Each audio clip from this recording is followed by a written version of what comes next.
Hi, I'm John from the YouTube channels Pro Craps and Casino Gaming TV. I want to invite you to the 2024 Craps for the Cure telethon. This is our fourth year doing this. We always pick a charity every year and we do like a Jerry Lewis style telethon. Last year and this year again, we're raising money for an outfit called Veterans Moving Forward. Literally my favorite charity. I love what these guys do. They're a small group, which is great. Your money that's donated isn't going out into the ether for a bunch of admin costs. It's going directly into the core of the organization. And what they do is amazing, right? They raise and train service dogs specifically to go into the homes of veterans and serve veterans who have PTSD. The money that we raise last year, we bought a dog with them. Our money purchased a dog and is starting to help fund its training, its food, its doctoring, right? This year, the same thing. Again, every dollar we raise is directly going in to an animal. All the costs associated with the animal, and eventually, in 3 years is what it takes, that animal will become a service animal for a veteran. I love the fact that every dollar that we bring in through these events goes directly into somebody's house. It's just an amazing thing. I'm so blessed to be able to work with them every year. Now, for this year, it's October 19th and 20th. We're going to be broadcasting live on the Casino Quest YouTube channel. Also, broadcasting live from their facility. We'll be at the Dealer Training Center on Sahara Avenue in Las Vegas on those dates. We'll be hanging out at Palace Station afterwards. We're going to actually be running some live Crapsy. You can play along with us at the tables live. It's going to be super cool. As always, we have a packed schedule. I've got some huge, well-known heavy hitters coming in to help us learn more about craps. Again, it's Craps for the Cure, right? We've got, of course, David from Casino Quest. We've got some casino execs coming in that'll talk to us about some really interesting topics. How do comps and ratings work? How does casino credit work? We've got Heavy Haltham, we've got Bo Parker, we've got Garrison, we've got Tony Leo, all sharing hundreds of years between them of wisdom at the table. Right? It's going to be, when you get that all in one day, it's amazing, right? We're going to have other events scheduled. We've got Chuck from Crapsy. I've got, of course, Michael Shackelford. We're talking to Brian and Ryan about cruising. In fact, one of the raffle items we have this year is a free cruise with me out of Seattle, a July 4th week-long cruise from Seattle to Alaska with me and a few others. Bucket list item. Joe from Craftsmaster Journey made a custom, been working for a year making this table to auction off this year for us. It's a custom-made craps table that he made just for this. We've got somebody else who made a custom cutting board for us. We've got Casino Player Magazines donating 5 subscriptions. Garrison's donating the Super System. Bo, Heavy, they're all donating. Tony Leo, they're all donating seminars and sessions with them, right? Again, the whole group comes together once a year to do this for us, for the charity. Be a part of it. I'll see you on Casino Quest's YouTube channel October 19th and 20th at 10 a.m. Pacific time through 7 o'clock p.m. Again, live reports from the casino, all the events, interviews, and fun you can imagine. It's going to be an amazing event. Thanks in advance for your help.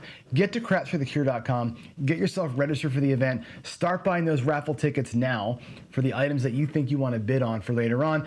And of course, you can make a straight up donation. Donations will be accepted live during the show as well. Again, working our butts off here for Veterans Moving Forward, Jerry Lewis style. I will see you in Vegas or on Casino Quest channel October 19th and 20th, 10 o'clock Pacific. Until then, God bless every one of you. Take care.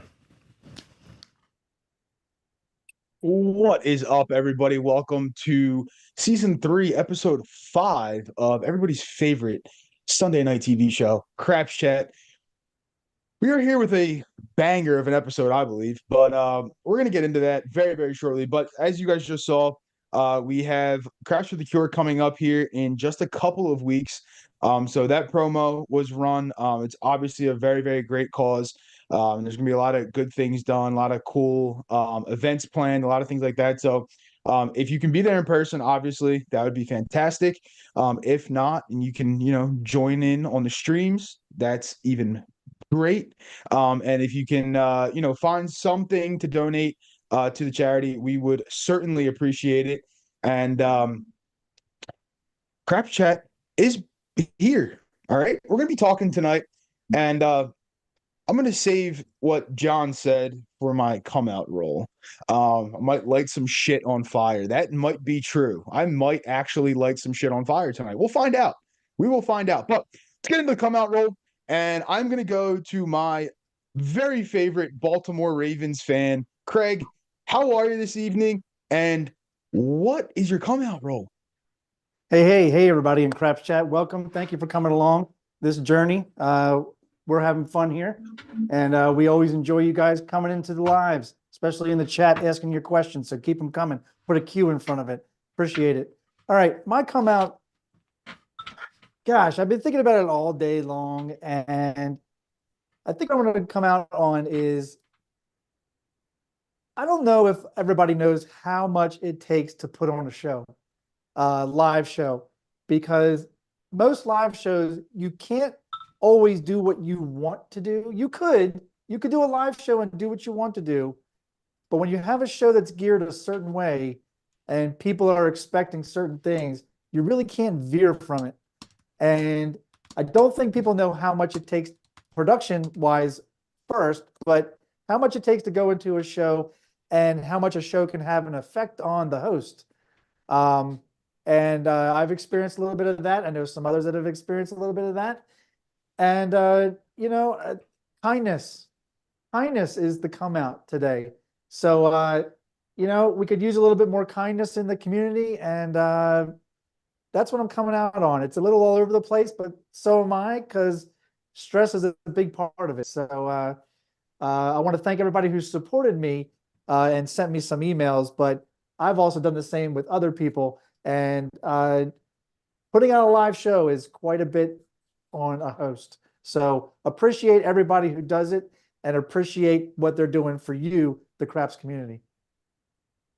You always put on a great show, Craig. Dylan, what are we coming out on tonight? Well, And how are you doing? I'm doing fine. Can't complain, and it wouldn't help if I did. So, so it's all No good. one's listening, right? It's all good. Yeah. No, I just want to come out saying that I really, enjoy Crapsy. It's one of the best tools that's out there. I can't say enough good about it. We can all participate and have fun, and that's what I'm coming out on. Is I just really want to thank the craps gods that we have these different tools that are like that we can all participate on and have fun. So that's what I'm coming out on. Fantastic. John, how we doing? What are we coming out on tonight? Man, my come out tonight, I have to type it as I talk it, right? My come out is going to be, I don't give a fuck anymore. That's my come out. Ooh. And Ooh. I'm going to take slams. I'm going to drop the first F-bomb in the first 10 minutes of the show. And what I mean by that is this. I've done 2,000 live shows. Okay. Which is a lot between Pro Craps and the Casino Gaming TV thing. I've spent a lot of time worrying about what people think. I spent a lot of time trying to walk the fence sometimes or whatever. And what I really have come to in the last couple of weeks is that I just don't care. Like, I love to teach. I love to play. I love y'all. And whatever comes to my mind, I'm just going to do. I'm not going to try and worry about pleasing people. I'm not going to try and worry about anything other than having a good old time, doing the thing. And the shows I'm going to be putting out are shows that I want to watch. And hopefully you guys don't walk away and rage quit me. But if you do, I don't give a fuck. I'm just having fun. I'm here for like different reasons now. I just really enjoy what I do. And that's it. I've taught all I can teach. I've said all I can say. I've played as good as I can play. I just want to enjoy all of it. And that's it. I'm going to be very selfish now. So there it is. There you go. Well, you're kind of addressing our topic of the evening. And before we get into our main topic of the evening, and great question from Arnell in chat, I'm coming out on, this is going to kind of follow what John's saying. I don't give a fuck. All right. I really don't. Got my popcorn here, ladies and gentlemen. And you should probably get yours because DJ's on a soapbox right now. A lot of shit's happening, right? I'm going to throw popcorn at my camera. My dog's going to come pick it up as I'm going. But, oh, Craig's eating it. Fantastic. First of all, people, there are human beings involved. All right? Everything has human beings involved. I addressed this before, didn't think I was going to have to go here again, but realize that your words and what you say and what you type doesn't only impact what you have in your brain, but it also impacts other people. Okay? So realize that. Number two, and probably most importantly, and this is why I have my popcorn. A lot of shit out there. All right. This popcorn isn't shit. It's skinny pop because I am trying to watch the caloric intake, you know? These are trying Skinny to pop with the pepper? With the pepper, crispy. with the cheese. That's the question. Pepper popcorn or cheese popcorn? It's the white cheddar popcorn tonight. It gets all over your fingers. Not the skinny pop. Not the skinny pop. It's okay. It's okay. Okay. It's not. There's not too much cheese on it because again, skinny pop. You know, can't have too much cheese on there. Anyway, No. I've lost my train of thought. No, there's a lot of shit out there, and that's what we're going to talk about tonight. And a lot of things that come on with everything that happens, right? So we want to talk tonight. And Arnell, you asked a great question. John, you asked a great question. Tonight we're going to talk about content, right? What's out there? What makes you, the viewers, trust the video that you see, the provider that you see, and what makes you want to continue watching whatever they're putting out? Do you call bullshit in your head?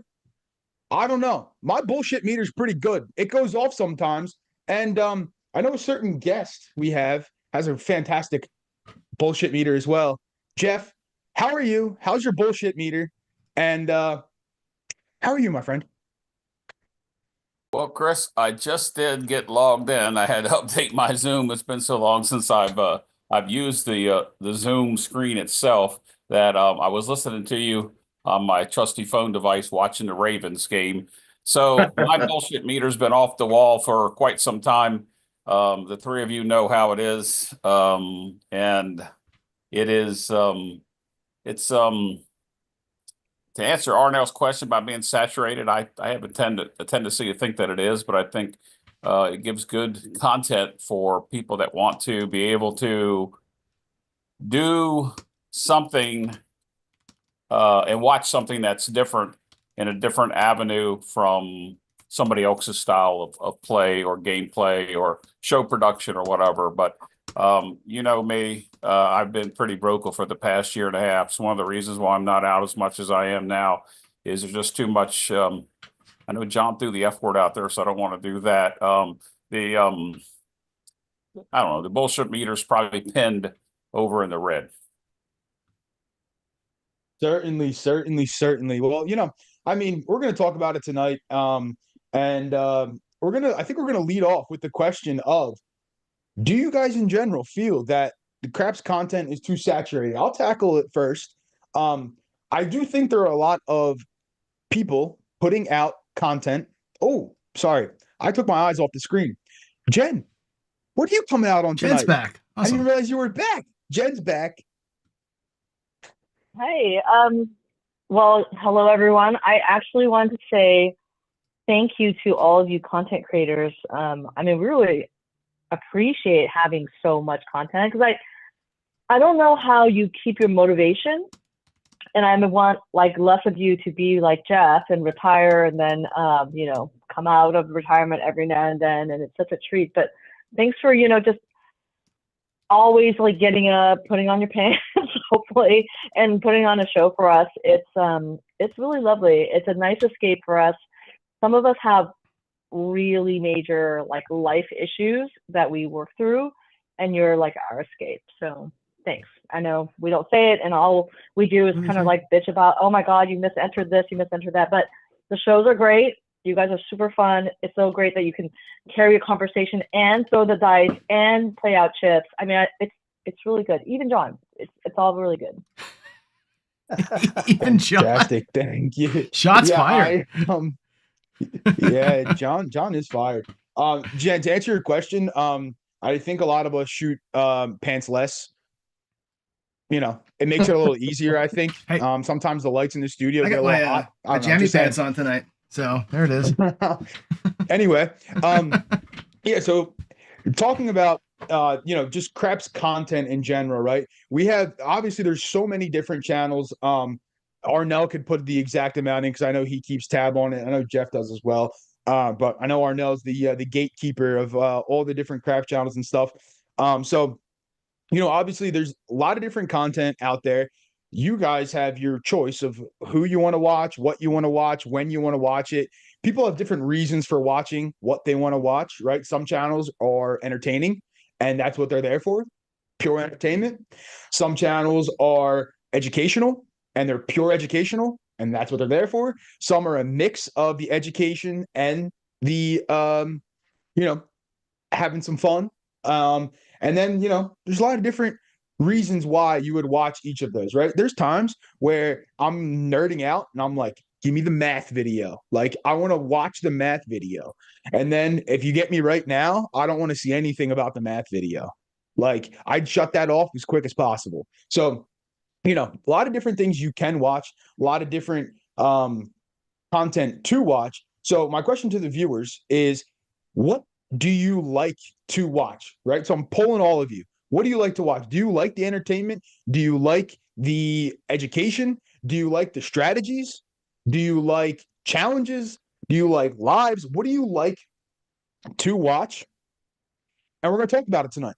All right. So I said I was going to tackle it first. I do think there is a huge saturation in the craps community, but that's not necessarily bad. All right. I'm not saying it's bad. A lot of different people in the craps community putting out content, which is great.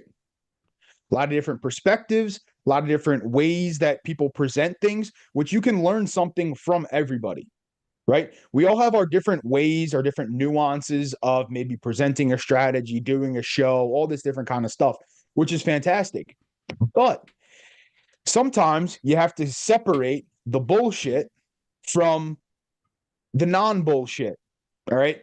Because as of late, there has been a lot of bullshit. And I'll be the first one to call it out because DGen doesn't care. All right. They can come to good old DGen's house. I'll give them my address and they can pull up on DGen. It'd be fun for me. We'll battle out on the craps table and I'll record it and then post it for the views, of course. The other thing that I want to talk about tonight, too, and we're going to get into it, is clickbait. Right. And I think a lot of us content providers deal with the clickbait because nobody wants to watch a video that doesn't have clickbait. I'm sorry, I said it, but it's true. If you look at videos that do well, look at the title. They're all clickbait. I can promise you of that.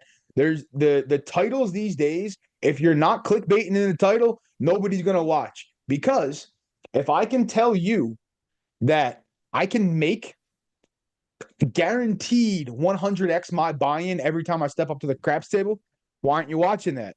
If I'm teaching you how to play the game of craps, you don't want to watch that. Now, I know a lot of you guys know how to play the game of craps, right? A lot of people in the community understand at least the basics of the game of craps. But for the most part, I'm saying I've seen it on my own videos. When I title something the best or the world's greatest, it might be the shittiest strategy I ever rolled out, but I titled it the best. Everybody's click, click, click. So we're going to talk about it today. And Joe put a great comment in there. He said, so that's why my viewership doesn't explode. Joe literally works his ass off every single day. He's out there doing his level up program. He's out there for an hour at least live. I know he practices beforehand. He does all the setup that nobody sees behind the scenes, right? And he may have 20, 30 people watching. There's some days he's got like 5 people watching, but how many people actually go back and re-watch those videos? Or they didn't see it live, so they're not going to go watch it again. Why? Because you know what Joe's going to do. But if you watch that, Joe's teaching you something while you're watching that. But if I put out a video that says how to roll 50 plus every single time, I promise you that's getting 1,000 views in the first 2 hours. Why? Because people want to see it. That's what they want to see. Anyway, that's what we're going to talk about tonight. So feel free, if you guys have comments in the chat, to put them in there. If you have questions, put the Q's in there. And we're going to all talk about it tonight. So I'm going to go to the Ravens fan himself tonight first. Craig, What are your thoughts on content? What you want to see, what you think people want to see, clickbait, all of it. Well, here's the thing, and I don't think many people or some people realize it.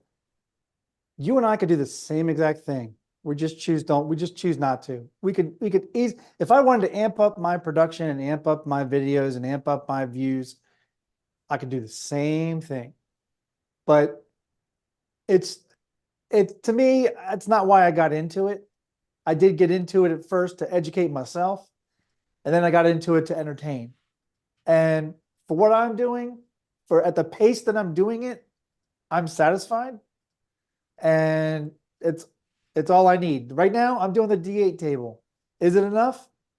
Absolutely. Do I have time to do, if I wanted to negate my family, sure enough, I could do videos all day long, every day, and I would get tons and tons of views because I see how all the clickbait happens, and I could do the exact same thing.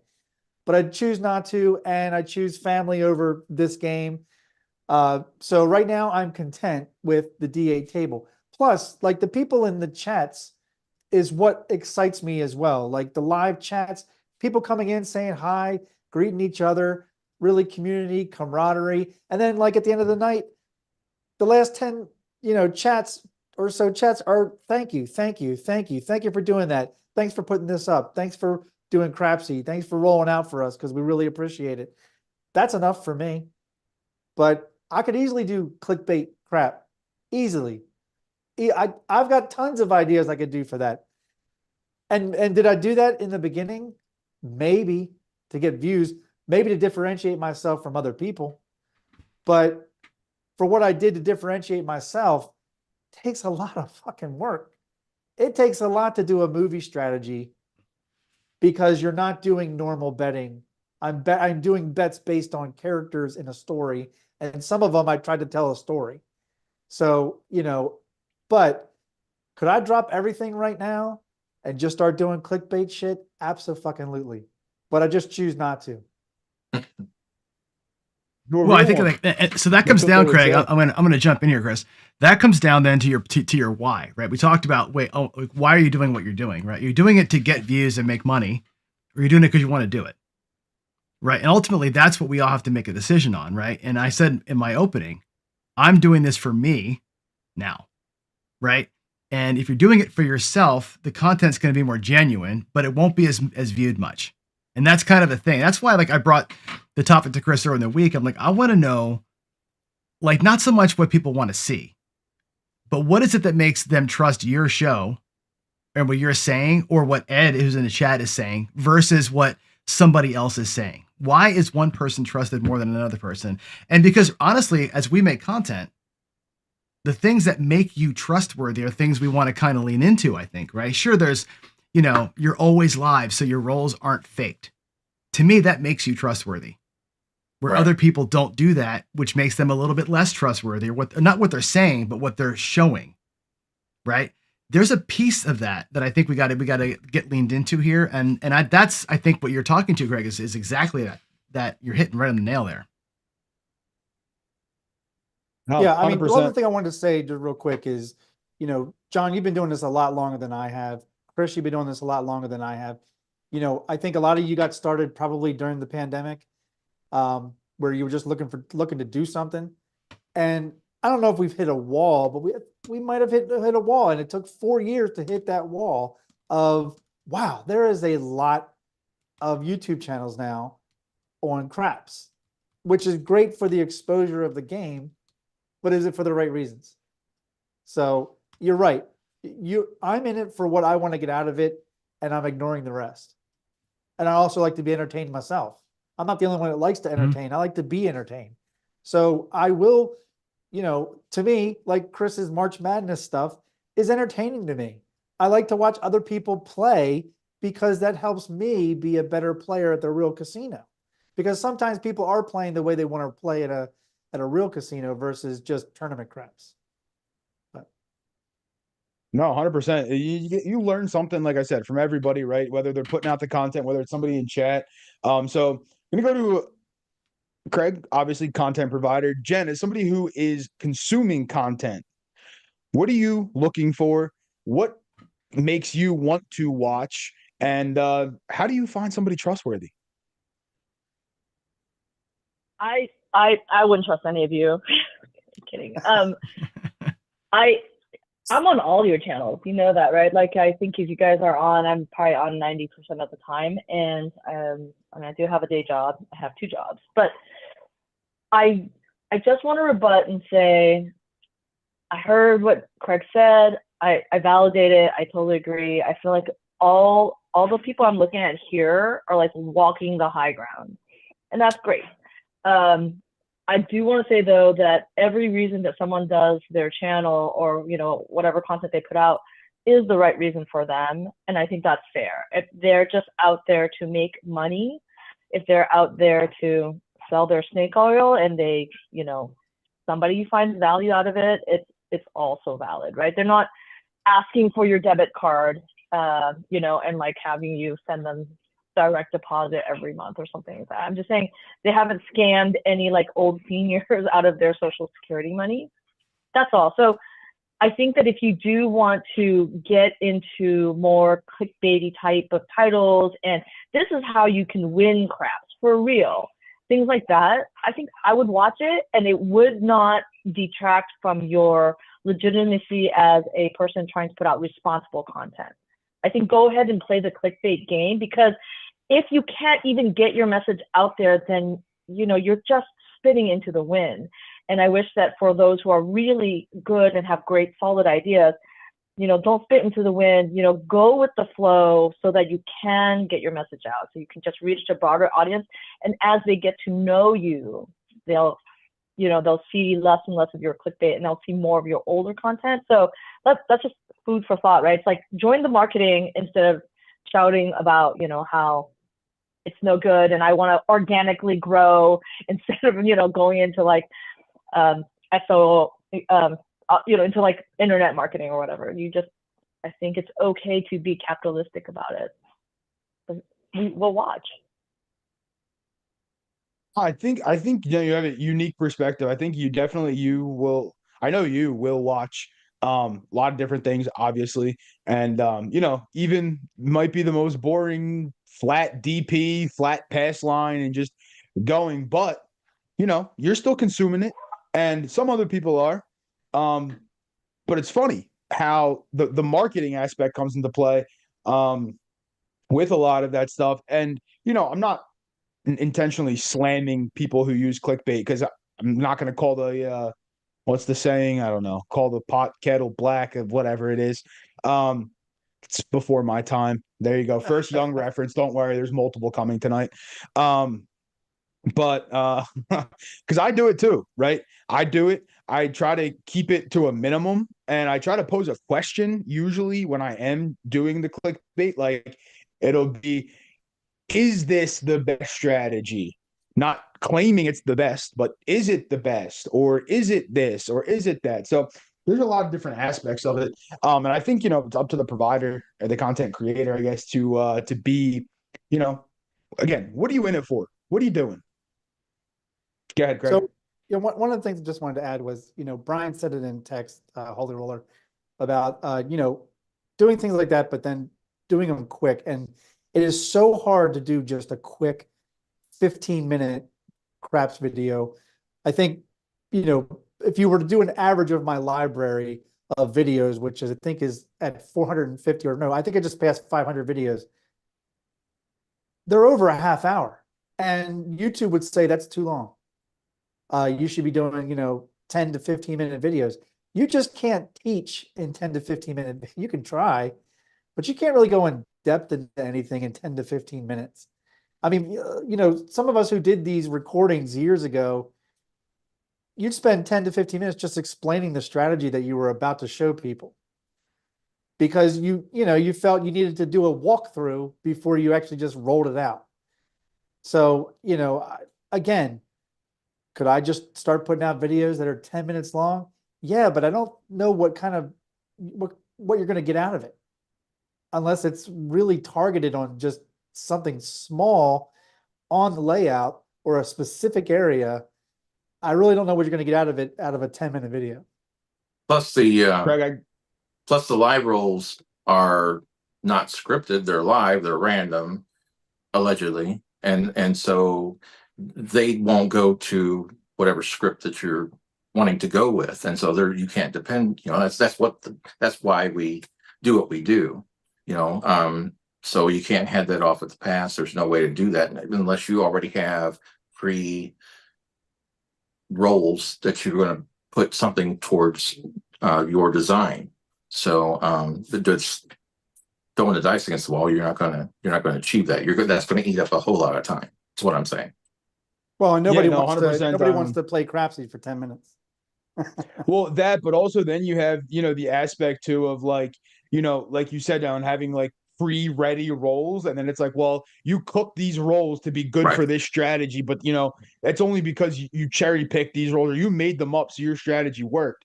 So Right. like it's tough. And yeah, like you said, right? If you want to roll the dice, I mean, some of us are really, really quick, right? And like I like to think I'm pretty quick, but for me to actually pick up the dice, roll them, grab the stick, pull them into view, I mean, that's at least 5 to 7 seconds of just that. Enter it in the roll tracker. Now I'm at 10 seconds. Then get to the payout. It's like minimum 30 seconds by the time you start doing the moves. And then you're trying to also explain through it, right? While you're doing it. So it's like, all right, my 6 paid this. Now my next move is I'm going here because of X, Y, and Z. Right. And then now we go back to it. So yeah, no, it's very, very definite good points. Jeff, I got a question for you, our distinguished guest. So when you transitioned from like doing videos to live, did that kind of change anything for like the viewership for you in terms of like trust with people or people not being happy with you not doing any, pre-recorded stuff anymore, that you're just doing the lives? I never got a response from anybody when I quit doing the recorded videos, because there's just so much that's out there right now in recorded videos. I do think that my lives, when I transitioned from doing recorded videos to mostly live videos, I still have a couple of recorded videos, but they're typically um, commentary responses.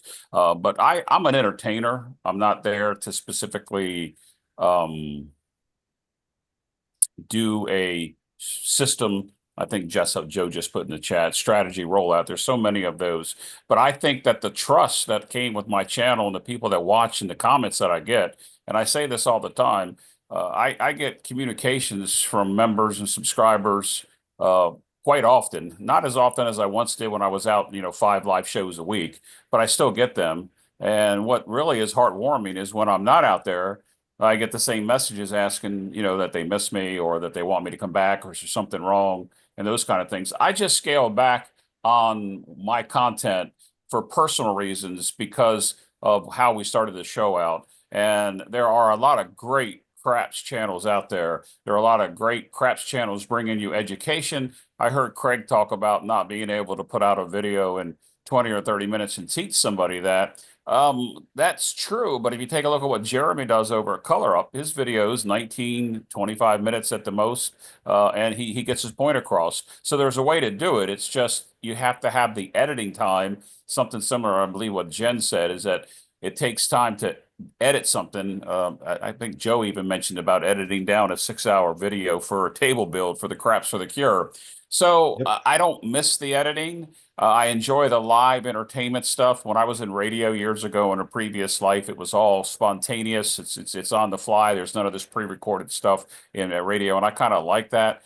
The actual portion of my people that I communicate back and forth with is outstanding. I make it a point to speak to everybody that comes in chat, everybody that sends me a message during the show, like you, Chris, will say, Jeff, your audio's off or something happened. It's good to have that camaraderie to be able to communicate with them. And there are other shows that have taken, I know that Dylan mentioned Crapsy in the beginning. There's over 50 channels using that in one form or another. It's primarily my tool for people want to come on because my show today, it took me 10 shooters to get a qualified roll for the high hand, and it wound up being me underhanded, left-handed, throwing down the table, and then it wound up being a 27.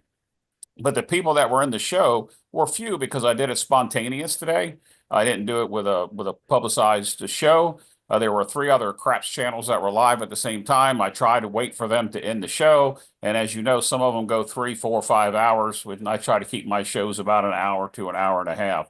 So I think it's up to the viewer and it's up to the subscriber. And I think what's happened is that sometimes the egos or the difference of opinion between content providers and viewers has drawn a line in the sand. And that's one of the reasons, and this is the last point I'm going to make, is that our community here that's been built by many people is a small niche in the YouTube world, which is even a smaller niche in the gambling world, and even a smaller percentage of the craps channels that are out there. Over the past 4 months, I've reached outside this community, and I've talked to channels that don't want to be part of us because of some of the condescending ways that some people talk. And I've gained 300 or 400 subscribers just in the past month, and not trying to do anything but go beyond where we are to reach out to these channels and say, hey, what's up with you? Some people like them, some people hate them.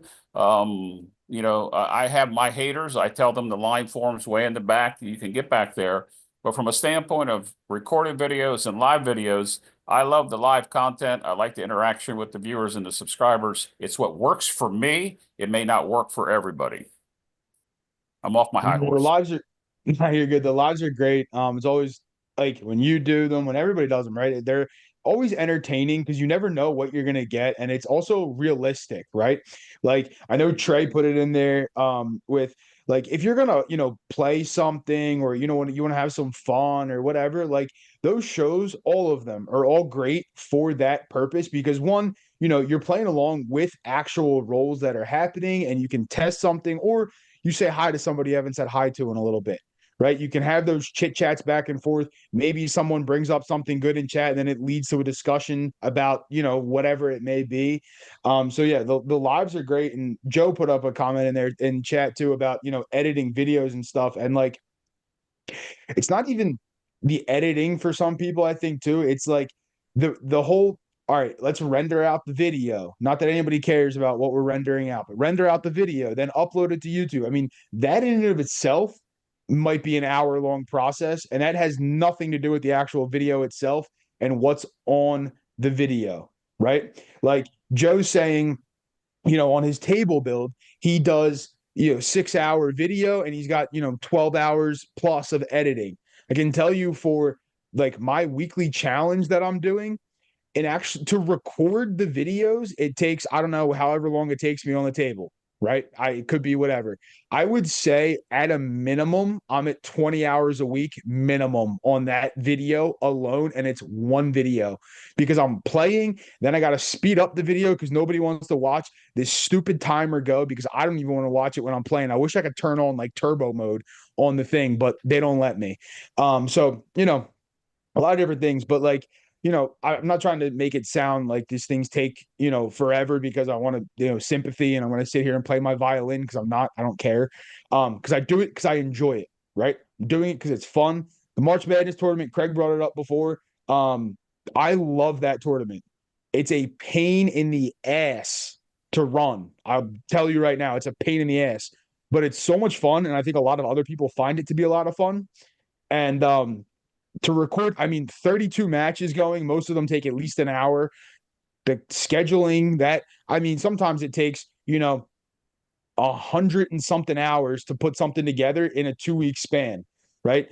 And a lot of different things that, people don't even realize that's going on, right? To set up a live stream, it's not just you flip the camera on and boom, you go. Some people, yeah. But for a lot of people, the production quality is there, and it takes a lot of different things to go. And Big AZ right on cue just joined us in chat. Big AZ, how are you? Talk about someone who puts in time, right? Big AZ sacrifices his weekends to record some of these challenge videos he does, and I know for a fact he's going back to back to back to back to back, giving up his Saturday, his Sunday. He could be doing other things, but he's working with whoever he's recording with to get that content out. And then obviously for everybody to consume to enjoy it, because it's a challenge. It's fun, rule changes, all that kind of stuff. A lot of different aspects of it. So definitely a very interesting,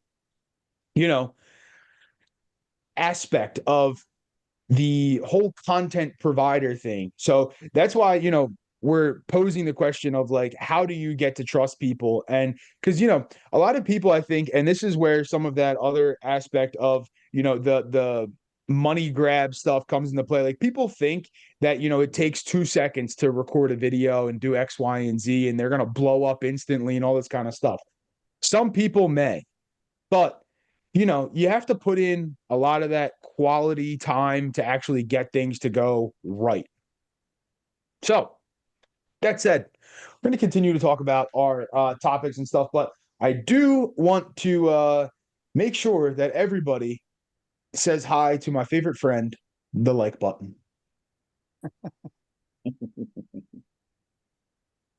Like, like, like, like, like, like, like, like, like, like, like, like, like, like, like, like, yeah,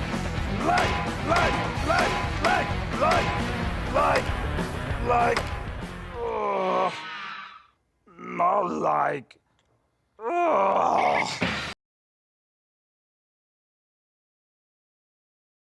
Yeah. That guy just brings me so much joy as it is. Just brings me so much joy. See, that's just pure entertainment value right there. And All we right, like that. No, we do like that. We do like that. Definitely love it. So, Dylan, Hey. when you're watching craps, right? Let's say you're sitting down on, I don't know, Friday afternoon, right? Not working, nothing to do. What are you looking for? When you open YouTube, what are you looking for? Well, I'm looking for Craps Chat content, and then I'm looking for Crapsy because I want to be involved. I want to be able to play. I want that's the interaction portion of it, and I'm looking for for fun. I want the live, and then sometimes I do want to go back and revisit some of the teaching stuff and refresh my brain on different content. So it just depends on what flavor mood I'm in. But mostly I want to participate. I want to play Crapsy. That's the biggest kick and the best adrenaline rush is that I want to compare stuff that I'm doing with live rolls, and that's what I get a kick out of. Awesome. Yeah, no, the lives are great. It's funny. So I pose the question to you, what do you go onto YouTube and look for? I'm the same way, where I get notifications for a lot of different channels of what they're putting out, and I see them and I'll save them to like my watch later and stuff. But when I open YouTube, I immediately go to the subscription tab, and for me at the top, everybody who's live is right then and there, and that's what I'm looking for first. Then I'll go, if no one's live or I don't want to watch whatever's live, I'll pop in the live, say what's up or whatever, and then I may hop off it, depends what it is. And then I'll go see, what other videos people have put out and all that kind of stuff. But again, as consumers, I want to be entertained too, right? Yes, I do put out videos. Sometimes they're entertaining, sometimes they're boring. Believe me, I don't even want to hear myself talk sometimes. So I don't know how some of you listen to me talk, because I don't want to hear myself talk. That's why you might hear some things in videos that I don't cut out, because I didn't even care. Well, not that I didn't care. I didn't want to listen to myself back over again. Because I talked to my wall the first time and it was great. And then I didn't want to hear and relive how lonely I was. Anyway, Craig, when you are putting out videos, what sparks your kind of interest in like, oh, I'm going to roll out this video? Or flip side of that, when you're going on YouTube, what are you looking for? I'll start off with what I'm going on YouTube for. So, I don't know if many of you know this, but like, I do enough rolling out for Crapsy that I don't actually like playing it. I would rather go live into a chat. And I love, what gets entertainment for me is being in a live chat. I love conversing in a live chat. Joe knows I'll jump on his like as many mornings as I can. And I'm not jumping into Crapsy to play. I'm jumping into the live to talk. Same thing with Jeff's. And part of it is I'm able to think faster when I'm just in the chat, not when I'm playing. And because if I'm playing, then I'm concentrating on what Jeff's about to roll. And occasionally I'll jump into Crapsy and join in, but majority of the time, I'd say 90% of the time, I'm just jumping into the live chat. Even on Brian, Hawaii Crapshooters, as many times as he goes live, I'll just jump into the live chat. Big AZ's, I love being in the live chat on his nighttime stuff. It's very rare that I play. I'd rather just be in the conversation and just chit chat with people. And that's what's fun for me. As far as just content, I don't know. I kind of decided that once I started doing lives, which are so much more fun than recordings, that I just said, I'm done with recording. I've gotten people to ask me, when's your next recording going to come out? When are you going to do the next movie strategy? I'll tell you, I'm the kind of person that I do something for a while and then I get bored with it. So I'm done with recording. I'm done with movie strategies. It may have been what made my name in the beginning, but I like doing the lives. And on the lives that I do, like the D8 table, which I love doing. Last season, the last 2 seasons, I would do like a little movie clip. That movie clip took a whole afternoon to record and edit down to, because you're trying to make it down to 30 seconds, like 30 seconds, no more than a minute. Because you're trying to grab the audience's attention. So, because, whatever engages me, I want to make sure that engages the audience. So, that's really hard. But, like what, I think it was maybe what Joe said, with his editing and all that stuff. But if I find a concept that I really just want to dive into, like I have watched Joe's 19 video on how to build a table from scratch. I don't have the skills to do what he does. I envy him. I think he's doing great. But I have watched those videos back to back to back because it's just great content. It's almost like binge watching on Netflix or something. So I go into YouTube for the entertainment, just to find something to be entertained. And if there's a live going on, I want to jump in and just chit chat.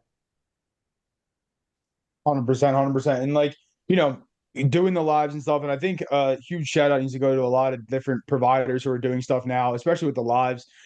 Because like you on the DA table, right? You're raising money for the Layla Education Fund, which is awesome. So props to you for that. Obviously, John is doing the Craps for the Cure promos. A lot of different people are doing the Craps for the Cure promos.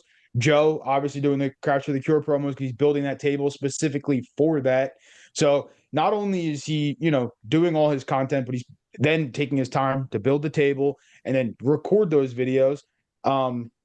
So fantastic.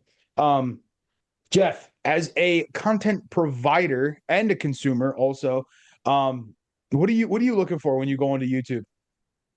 What I'm looking for is one of two things, and I say it all the time. It's either to be entertained, and that doesn't necessarily have to mean it has to be a craps or a gambling video, and to be educated on something that I'd like to see. I watch a lot of YouTube shorts of topics that we don't talk about, that we don't need to talk about here.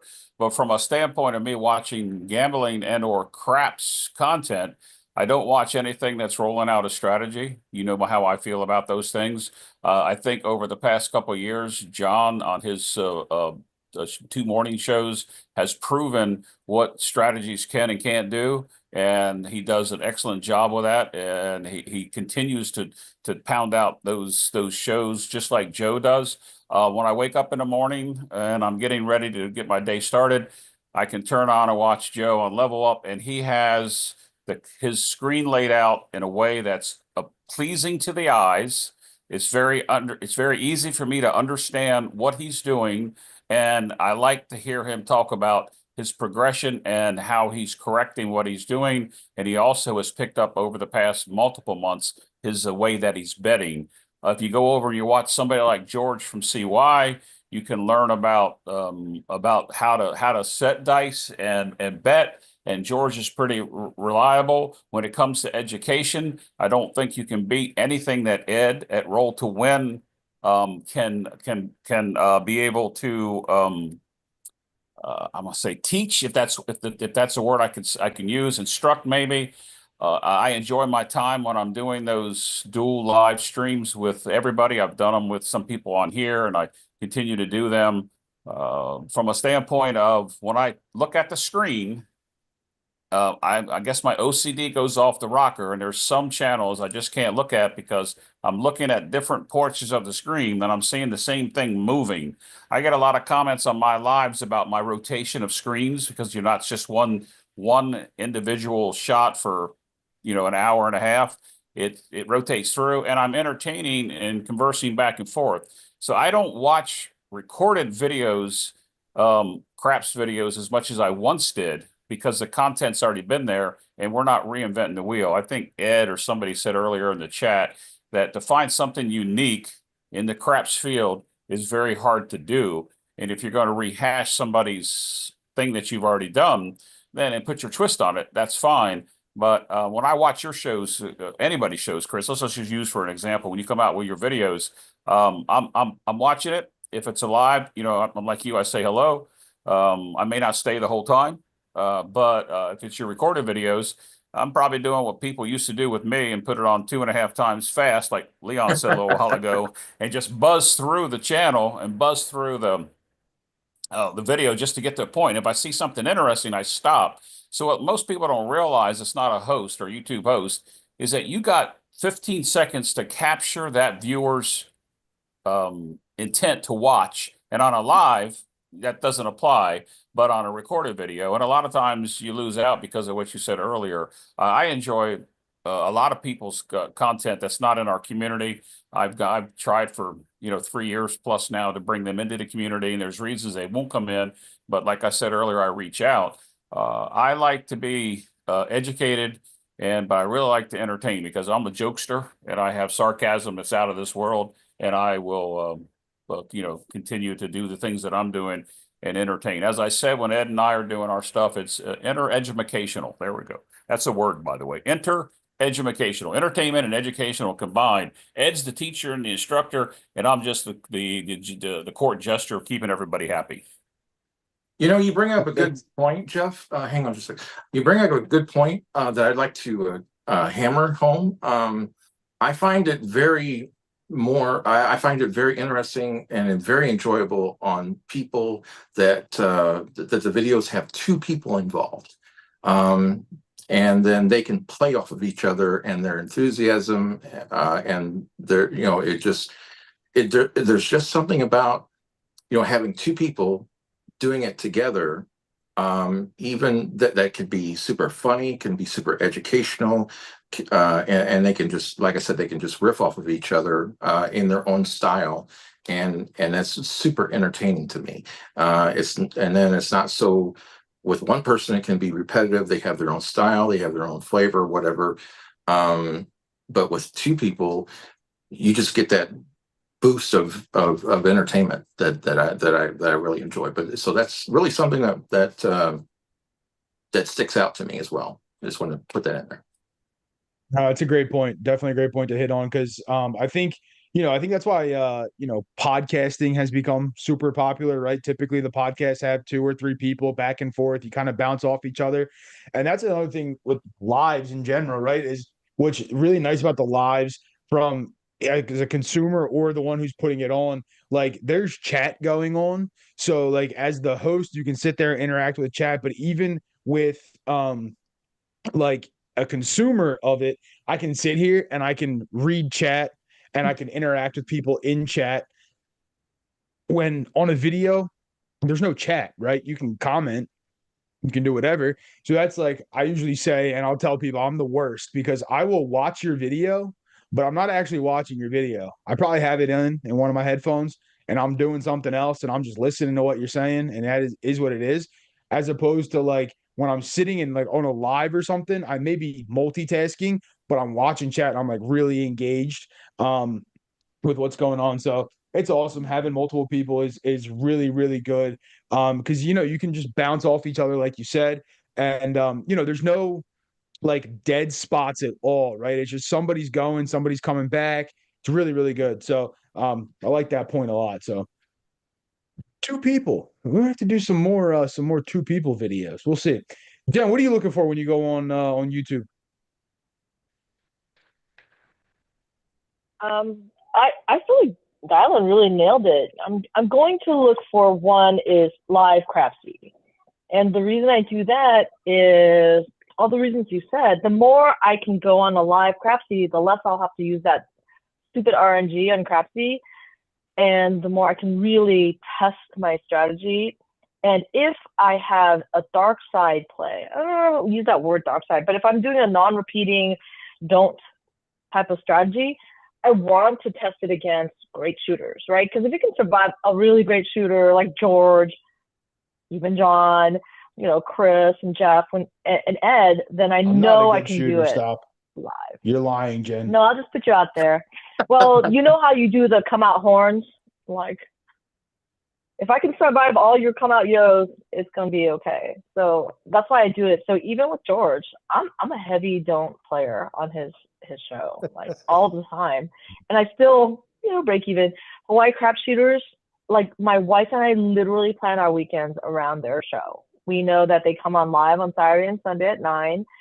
They have a group of people like Dylan was saying, where if you have more than one person, it's just really fun. They can really get a lot of energy from each other. It's like the whole is greater than the sum of the parts, right? You might have 2 or 3 players, but together it's a really fabulous show. When Jeff and Ed are on together, it's magic. When Jeff, Ed, and Gargoyle are on together, really fun. I know, I miss them. And it's really great when Jeff then can do the crapsy because Ed won't do it. Because I find it so much value in being able to play along, like just to play along with everyone. It's like, oh, how are we doing when it's not tournament style? Because I don't need to look at people's crazy nonsense bets, but I think it's really great for them to play how they want. It's fine.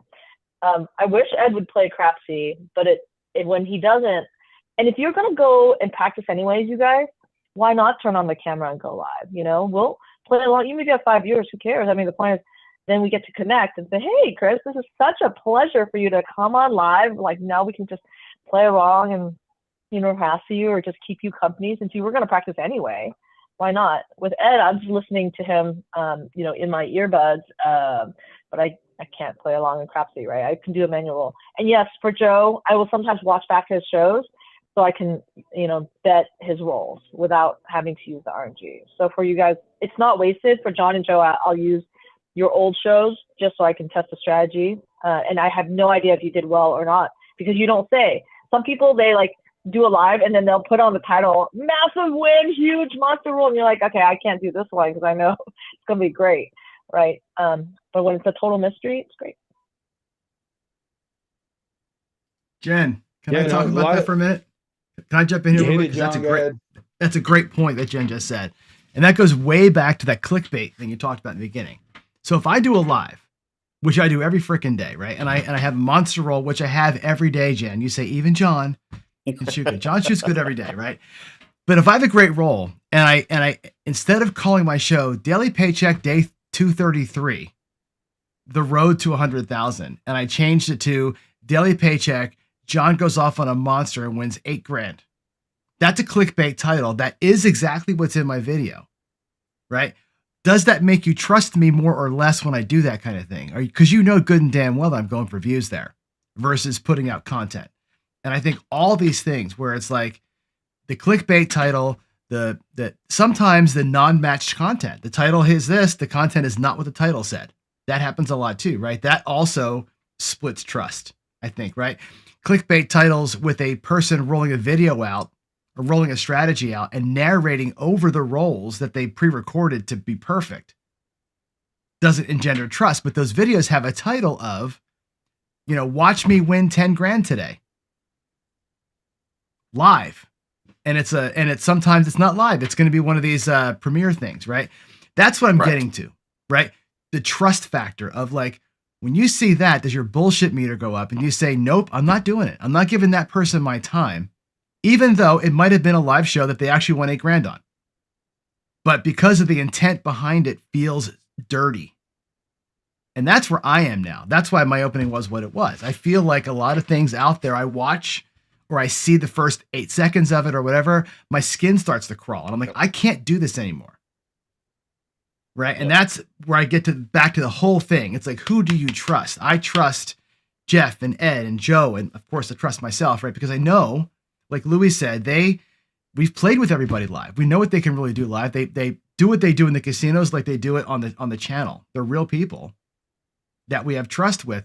And they're not out there just trying to, or not go this way, come this way with the money.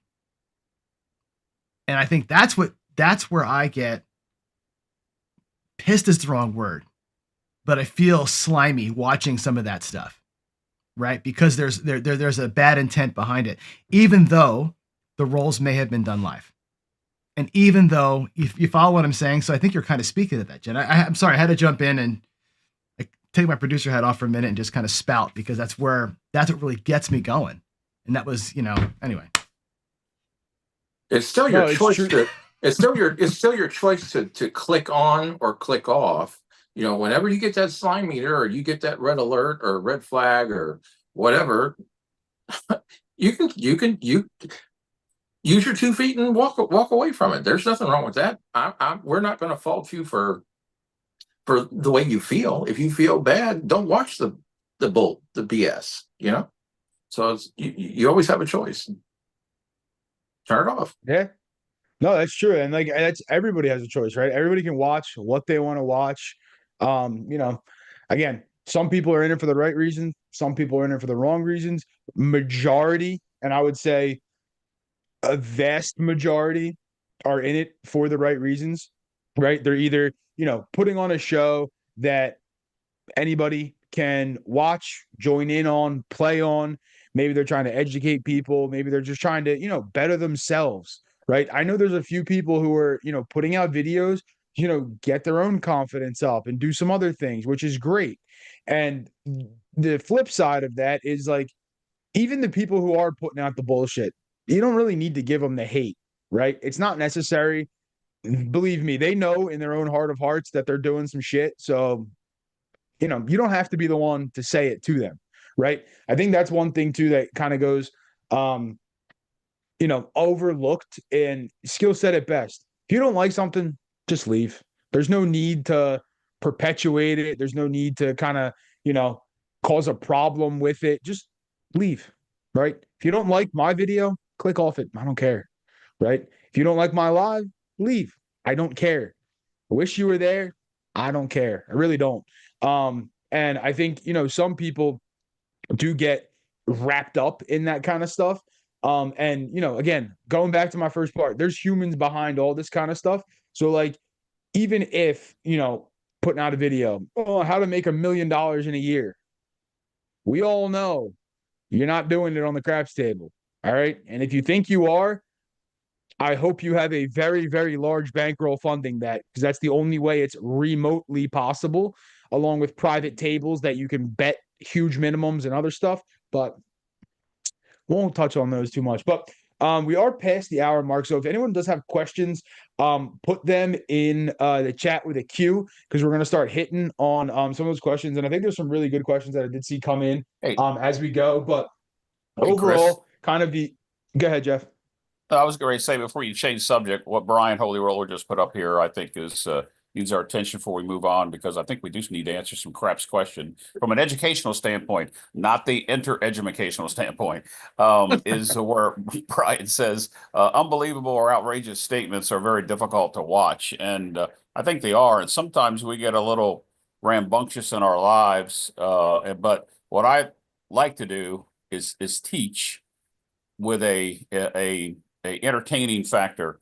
And there are people out there that have a tendency to be very brash and very condescending. And I've probably done it in my own way at times, but it just continues. And I was asked to cut back, and I did. And I just continue to do what I like doing, and that's the lives. But I think Brian's comment just needed some attention. I don't know if John put that up on the screen or not, because I'm not seeing it now. But anyway, yeah, but yes, no, move on Mr. to Producer questions. behind the glass, Mr. Producer behind the glass, always pushing the right buttons. He's the Oz, the great Oz. Yeah, no, Brian, Mr. Holy Roller is on a roll tonight. He's been firing off some really, really good questions. So John, if you want to start queuing up some of those questions, we will get to them. And again, anybody else has any other questions, please feel free to put a Q in front of them, and we shall address them as we go. While John is waiting, or while John is putting up the questions, as a reminder for everybody, again, Craps for the Cure is coming up in October here. So do make sure that we're going to watch, support, all that kind of stuff. Blue Wrench Crew meetup the week prior. Again, go out, support, all that kind of good stuff. Because again, one big community, all supporting with an end goal of growing the game, right? John, I know you asked, I saw Lou's question, the story time coming back. Potentially, Lou, I will talk to you. That's that. I'll leave it at that. John, what's next? Hey, Chris, while you're on Craps Chat, while you're on Craps for the Cure, Yep. After today's show, I believe I've just pushed over 2,000 for the Mid-Atlantic Craps channel for Craps for the Cure. Obviously, it's not as much as it was last year, and Jen did not challenge me to a match like she did 2 years ago. But I just did push over. I believe when I get done with the show and end it up, I'll be just over 2,000s. And unfortunately, because of circumstances in my personal life this year, I was not able to promote it as much as I did last year. But it is going to go to a great cause. And unfortunately, I'm not going to be there, but I will hopefully make an appearance with John while I tell you the actual total on that. So anyway. Great. Leon put up a comment earlier. One reason I like Waylon's video so much is the simplicity, turns the camera on, hits record and goes, one take, no editing, which is so true, right? It's like there's no BS there. It's the camera is in basically the same spot every time. You know exactly where the camera is. You know exactly who you're getting because brother Waylon, and you're getting Waylon all the time, unfiltered, which we all love. And puts out great videos. The Book of Waylon, as Jeff called it. He's got so many different strategies in there. It's amazing. It really is. Well, one of the good things about what go ahead, John.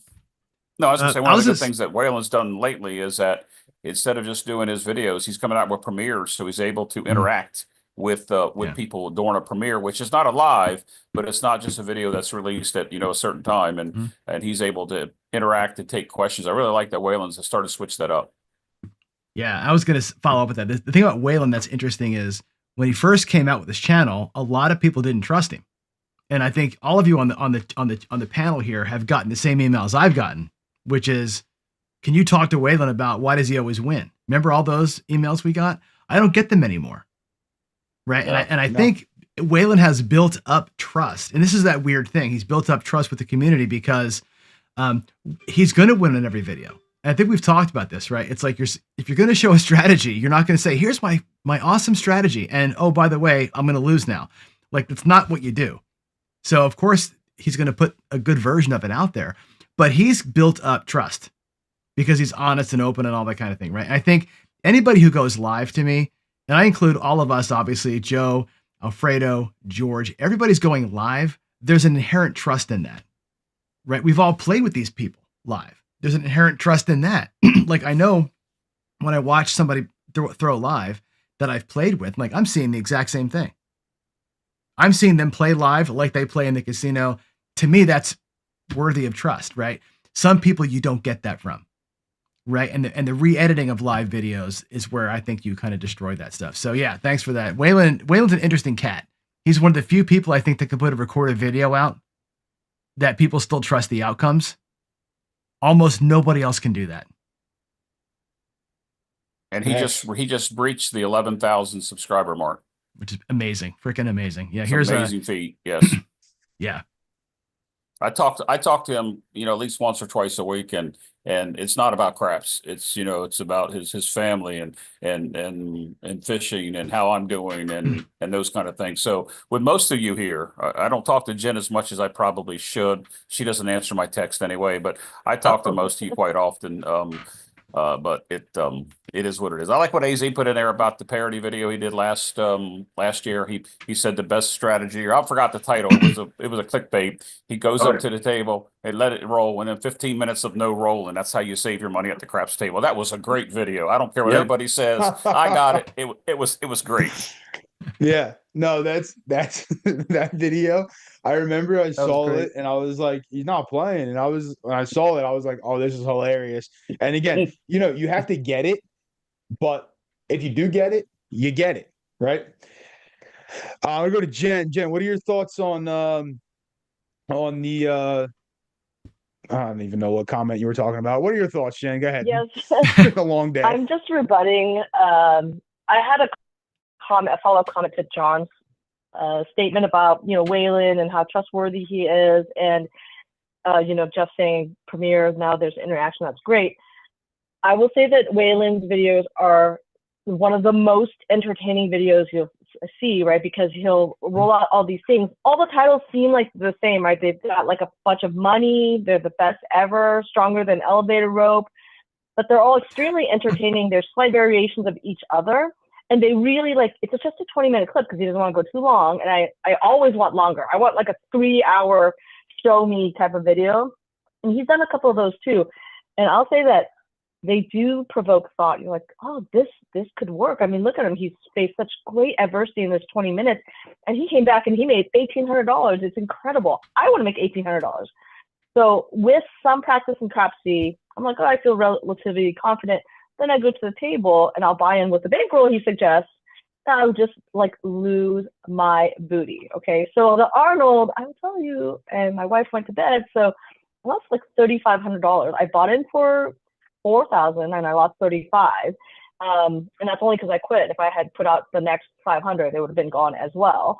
And the reason it's not successful for me, and it probably won't be successful for those of you who watch his videos and think it'll work, is you don't have Waylon's skill, his mindset, his parameters, the things that he would pivot and change in his strategy. So if you played it like rote, it won't work. The game is too even and it will destroy you on both sides. So what works for Waylon, remember, it works for Waylon because he's special. He's experienced at it. He's seasoned with his strategies. It won't work for you. You need to roll it out 10,000 times, like DGE Charlie always says. Yes. If you do it 10,000 times, then you can feel confident, and you still win, then you can feel confident and go to the table. So I will never play somebody else's strategy again, ever. I will only play my own that I've done on Crapsy, and that's why I'm a total Crapsy, groupie. I'm like following all of you on Crapsy. I can play as much as I can with real rolls. But Waylon also does my rebuttal. two things great, which is he knows that whatever he puts out there, he has a proper bankroll for. Even if he puts out, this is a low roller 500 bankroll, it's not meant for people to go to a casino at a $15 table and play that strategy. He turns that into bubble craps. He's talking 500 for bubble craps, not 500 for the table for what he's rolling out. He just recently did one, I think, earlier this week, where it was bubble crap level, and he's really good at that. The other thing is, and Jeff will probably back me up on this because I know he sees it all the time. Waylon will tell you multiple times in his videos, see where you're at. See where you're at. Where's your bankroll? Where's your bankroll at? And to him, if it's at an acceptable level, you're at the cage. That's where you're supposed to go. You're not supposed to stay forever. Time is your enemy. But he will always tell you, make sure you know where you are in your bankroll. Yep, 100%. We'll get back to the questions again. If anyone has a question, put a Q in front of it. Not really a question, but more of a statement from Big AZ doing a highlight. So for any video or live show has extra time involved. We were talking about it earlier. So again, respect the host, the channel, just stay positive, right? Going back to there's no need to really be negative on a lot of things. If you don't like it, just leave and go back. Maybe that just wasn't your show. Maybe it wasn't, the episode you wanted to watch. Maybe it was something that you just didn't really want to see. There's no need, again, for the negativity, right? Let's just all be positive. Be positive. You right? can be positive to Unlike to DJ. a point, but sometimes, Chris, and you know this, right? You have a bad day, and and I'm gonna There's no bad apologize days to in DJen's world. I have bad days all the time. Okay. I'll actually give Jen my public apology because I tore her up one day off of a live chat, and I was having a bad morning, right? And again, we're people on both sides of the camera here, right? So we have to, on our side of the camera, be cognizant of that, right? Like, don't take the comments so freaking personally, but at the same time, we will. And like Big AZ is saying here, respect the host. I mean, he puts in so much time and so much effort and so much energy. And you know, there was an incident last night where it got really ugly. And he's like, you know what? Screw it. Flip the table, turn the camera off, and fuck you guys, right? He has to do that sometimes. Self-preservation, right? A little mental health for you. Like you said earlier, guys are putting, he is especially, all weekend. 20 hours in a weekend, and somebody is going to give him a bunch of grief. Don't need that in your life, right? So be aware that there are people on both sides of it, and as providers, we have to also be aware of that too. And sometimes the things we read in chat aren't actually intended with the words that they're written with. Sometimes there's not in it. You know what I mean? Texting is hard anyway. It's even worse with chat. So it's a weird world that we built a monster with going live and being all chat. And we have to kind of live with that monster we built. But to Big AZ's point, I think showing respect is an important thing on both. I'm gonna add on to John, and I'm gonna put my John hat on for a second. So and my John hat tells me to first? say, Is that what's gonna happen? no, I'm trying Say, to put your go ball figure it cap out on. for the cure.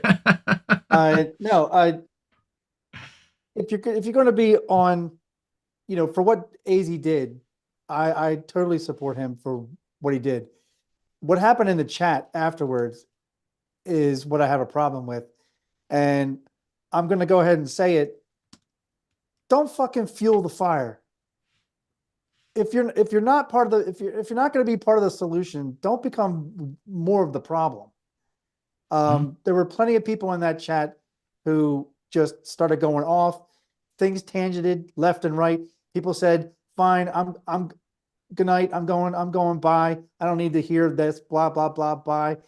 And then people just kept fueling the fire. And it's like, it wasn't until one person who I hope to meet at Blue Wrench Crew meetup, who jumped in and said, "You guys don't know how much time AZ puts in, and he puts in his life. I mean, he does his whatever the day job is, and then he comes and I don't know how much time he puts in per week, but it almost seems like it's like 24/7 for him. I mean, and that comes from his passion. But it's like, why would you ridicule the person for saying, you know what? This has gone too far. Boop. I'll see you later. I would do the same thing. And I wouldn't give two shits what people thought about it. But respect the host. Respect the host. Respect the host that he was able to just say, you know what? I'm turning it off. It's gotten too much, too far. You all took it over the limit and crossed the line. But then people go into the chat and they started crossing the line. It's like, cut it out. If you're not part of the solution, shut up. That's all I gotta say. I mean, none of this matters. Ultimately, none of this matters. It's like we're literally hanging out, playing craps, throwing dice, and having a good old time. Nobody should ever walk away pissed off. Ever. It's just, it shouldn't matter. It is what it is, right? So, I don't know. We all got to grow up a little bit. All right, onward and upward. Chris, here's your next one. Onward and upward from Brian and Holy Roller.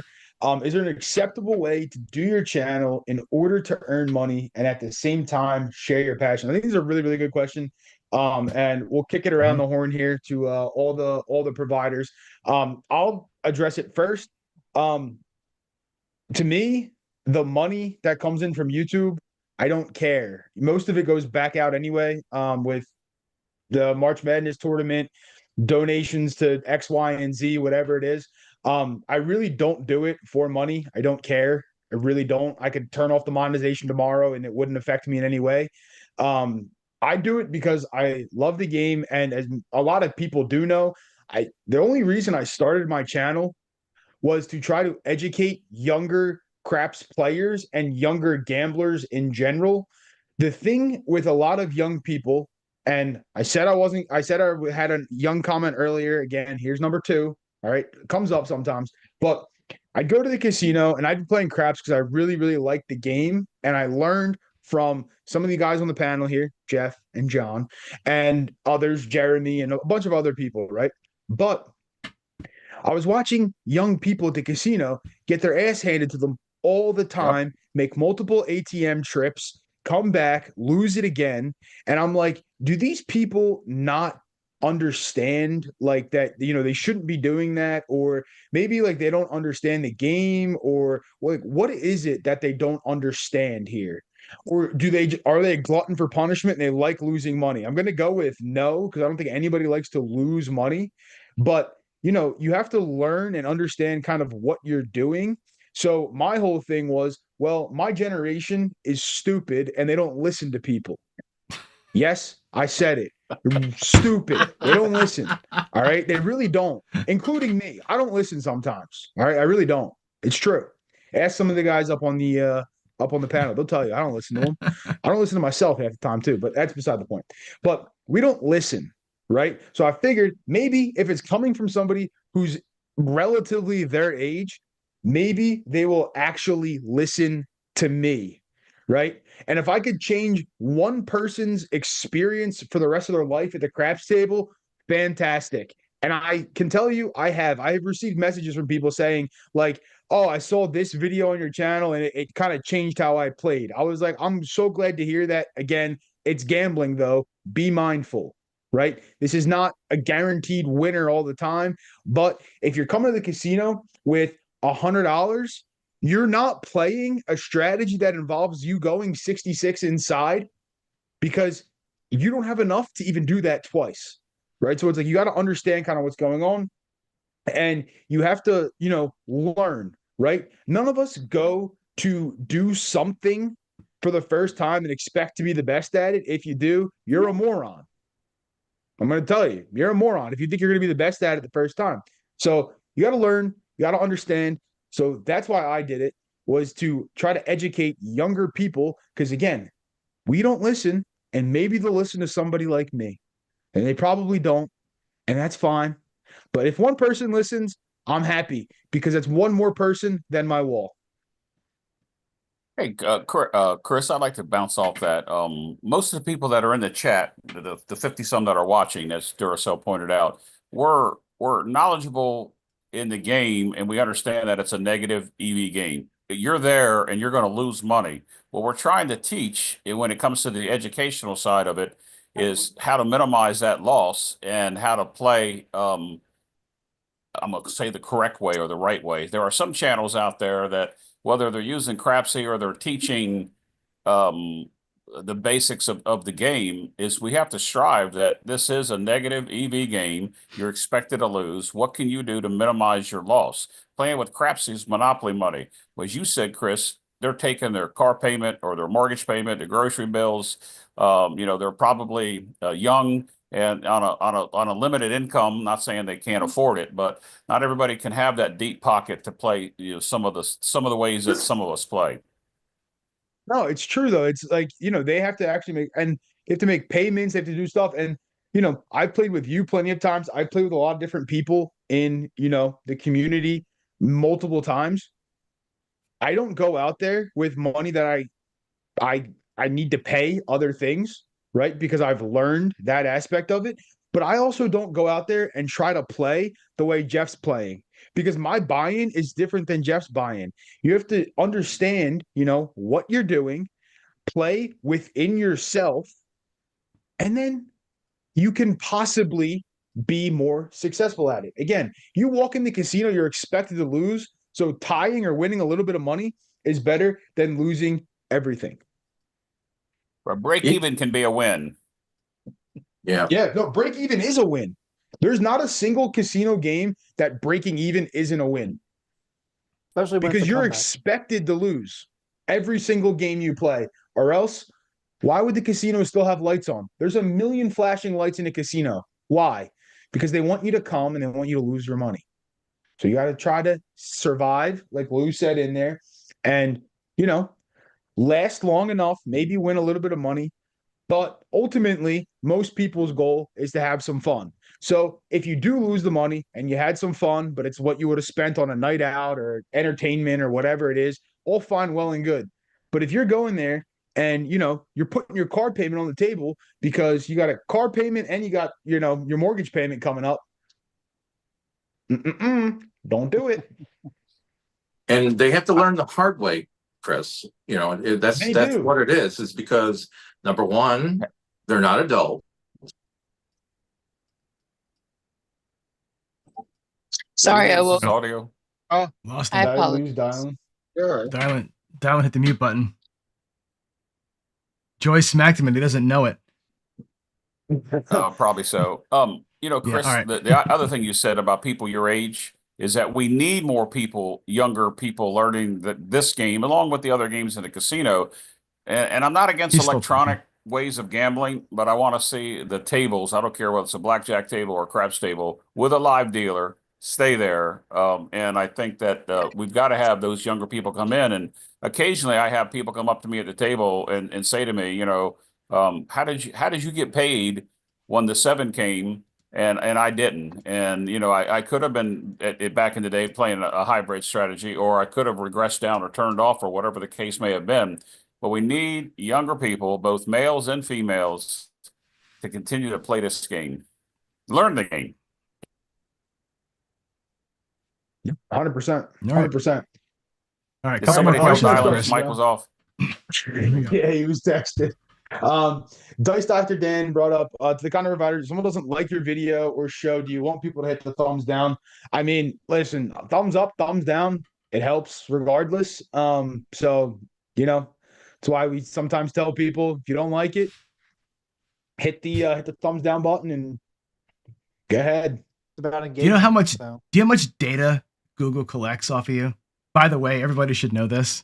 Like, thumbs up, thumbs down to Google doesn't matter, or to YouTube doesn't matter. It's an interaction. Somebody was motivated by the video to do something. Google just gives that a point, right? But did you know that as you're scrolling the chat, or if you're watching a video and even if you're just hitting your mouse wheel and you're scrolling the comments, Google tracks how many times you scrolled. And if you stopped on a comment and read a comment. So Google's looking at all that. Everything you do while you watch a video matters to Google. So if you're watching videos and you're reading and you're typing a comment or whatever, or you like a comment, all that matters. Anything you do besides just sit there like a bump on a log watching a video matters to Google. It's all good. And that's what puts videos up or down in the list ultimately, and gets views for the provider. So just know that everything you're doing, no matter negative or whatever, it matters. I care if you hit a thumbs down, because if I get a bunch of thumbs down, I can say, well, I must have said something stupid. Like, that's right. Like, we care about that. And it actually doesn't. Just don't hit the thumbs down before the video starts, like some people do.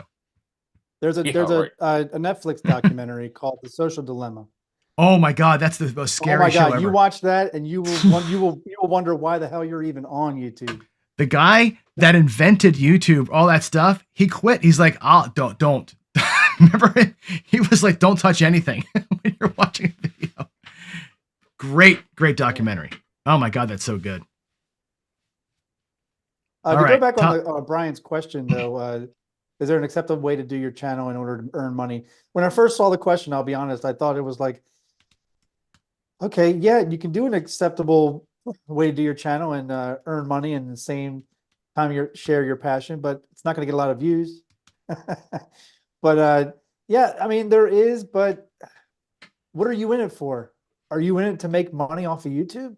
Because I'll be honest, first time I visited Chris's house and we went to play and we came back and I think Jeff went live and we were on his live chat and we were talking about how much you make on YouTube, and Chris is like, boop, boop, boop, boop, boop. Here's what I made last year on YouTube. And I think it was what, $12, Chris? $12. Something. A whole year, $12. Like, YouTube won't even pay you until you hit 100. So, so you're not going to make a lot. I mean, same thing if you have a store connected to your, unless you are really popular and people are buying your apparel, you're not going to make much money there either. It's fun to make those things and make shirts and mugs and all that stuff. But the problem is they outprice what you want the price to be, if that makes sense. Because if you don't have it high enough, you don't make any money off of it. And it's like, I don't want to sell a shirt for that high. Nobody's going to buy it. But if you don't sell it at the minimum of, let's say, like $39.99, you don't make any money off it. So what's the point of even having a store? But yeah, if you're in it for the right reasons, if you're in it for the money, YouTube, I mean, you'd have to have 1 million subscribers. Well, with my channel, I give everything back, so it doesn't matter what form of income in. I demonetized all my videos. I unlisted them. I put them in a playlist. If you want to watch some 1,550 videos, you can. And I leave my lives up for about 48 hours. I demonetize them and put them in and ship them over. So I'm not in it for the money. And but anything comes in, I give back in a form of max swag, prizes, or Craps for the Cure type donations. All right, John, let's go to Tom's comment. Good comment. And I know Adam just put a mic drop in chat, so I'll hit that one at the end. But BS shows and providers just don't sink in, can't use the content play mindset at the table. Good info is field tested, tried and true. Just certainly a fact. And then we'll go to the question from Joe. When will the Crapsy users use a more realistic bankroll? Most of the players never take $3,000, $4,000, $5,000 to the casino as their bankroll.